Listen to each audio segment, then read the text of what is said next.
Salut à toi qui débarque sur ma chaîne, je me présente, je m'appelle Johan, je suis étudiant en philosophie et écrivain à mes heures perdues. Ma chaîne est principalement consacrée à la critique d'œuvres et à la réflexion. Aujourd'hui, je voulais profiter de mon passage chez le coiffeur pour aborder le thème de la superficialité. Donc comme la dernière fois avec mon thème sur l'école, je vous ai écrit un petit texte et je m'apprête à vous le lire pour avoir vos retours et ouvrir un débat. Quand vous vous baladez sur Instagram, Twitter, Facebook, la première chose que vous constatez en scrollant, c'est que nous sommes dans le règne de la superficialité. C'est le voile des apparences qui prédomine sur l'authenticité. Cela se propage non seulement à travers les réseaux sociaux, mais aussi dans les relations humaines et le monde professionnel. C'est pourquoi j'ose ici inaugurer le terme de qualité de surface. J'ai créé ce terme qualité de surface pour représenter toutes ces attitudes quotidiennes que l'on fait pour se faire bien voir. Servir son patron dans le but d'avoir une promotion, complimenter son partenaire ou son collègue sur sa nouvelle tenue alors qu'on la trouve affreuse, dîner chez un actionnaire important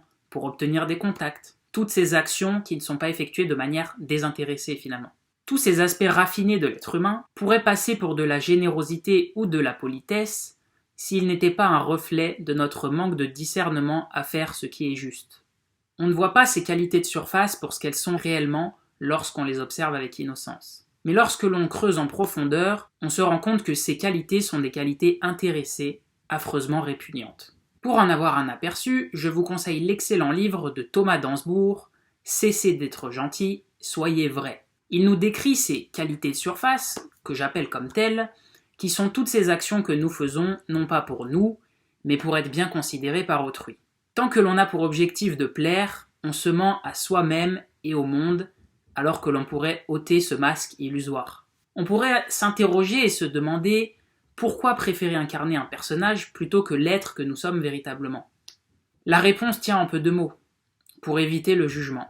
Si j'entreprends de faire cette vidéo, c'est parce que je pense qu'on a tous à y gagner à être plus sincères et authentiques dans nos relations. J'essaye de faire ces vidéos YouTube pour faire privilégier le message plutôt que de me mettre en avant. L'humain a une peur viscérale du jugement. Il préfère se travestir car il a peur du qu'en dira-t-on. Vous savez, le qu'en dira-t-on, tous ces préjugés extérieurs qui nous sont infligés par le regard des autres. Il a brisé des vocations. Je trouve que cette vidéo va avec la précédente sur l'école, car c'est souvent parce qu'on a peur du regard des autres que l'on finit par choisir une voie qui ne nous correspond pas. Et tout le monde est perdant à faire ça, parce que non seulement nous ne serons pas épanouis, mais en plus ce que l'on produira sera qualitativement moins bon qu'une personne qui serait épanouie dans son domaine. C'est pourquoi on a intérêt à laisser chacun être comme il est et le laisser faire ce qu'il a envie et ce qui lui semble mieux pour lui. Le qu'en dira-t-on a brisé des vocations, des hommes et des vies. Cependant, l'humain devrait se remémorer de temps à autre qu'il ne peut y avoir de véritables relations lorsque celles-ci ne sont pas basées sur la sincérité. Si nous voulons construire de vraies relations, il n'y a d'autre choix que d'être authentique avec la personne en face de nous, et ce, même si elle ne partage pas notre point de vue.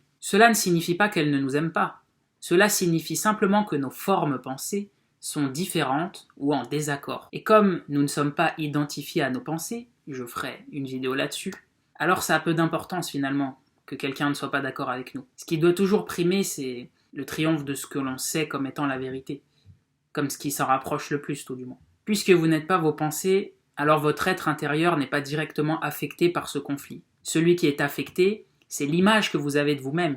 Lorsque l'on se détache de ses pensées, on comprend qu'il n'y a aucune raison de rester campé sur ses positions. Adopter une attitude d'ouverture est alors souvent beaucoup plus productif et plus efficace. On peut bien sûr continuer ces jeux de rôle et de pouvoir éternellement, mais ils ne trompent pas, et personne n'est dupe bien longtemps. La supercherie est bien vite démasquée lorsque la personne se retrouve seule face à elle-même. Rien ne vaut la tendresse de l'authenticité et la délicatesse de l'honnêteté que l'on devrait bien plus valoriser. Ce sont celles-là les véritables qualités humaines, car elles constituent le fondement de toutes les relations saines. Petite précision sur ce qui a été dit précédemment. Tout ce que je dis peut laisser penser que notre génération ne valorise que le superficiel et qu'il n'y a plus de relations sincères, etc. C'est pas tout à fait ça que je dis. Voilà, parce que je sais que certains me feront la remarque. Donc ce que je veux dire plus précisément, c'est que oui, le superficiel a aussi des bons côtés, puisque moi le premier, j'utilise Instagram, j'utilise les réseaux sociaux, etc. Mais je pense simplement qu'il est trop mis en avant actuellement, et qu'un juste équilibre des relations de l'authentique, j'ai envie de dire, et du superficiel est à rechercher, et qu'on ne doit pas être dans un excès des apparences pour renier totalement le côté sincère de l'être humain, qui est tout aussi important finalement, voire plus important. Donc voilà, c'était juste pour préciser ça, maintenant je vous laisse, c'est vraiment fini.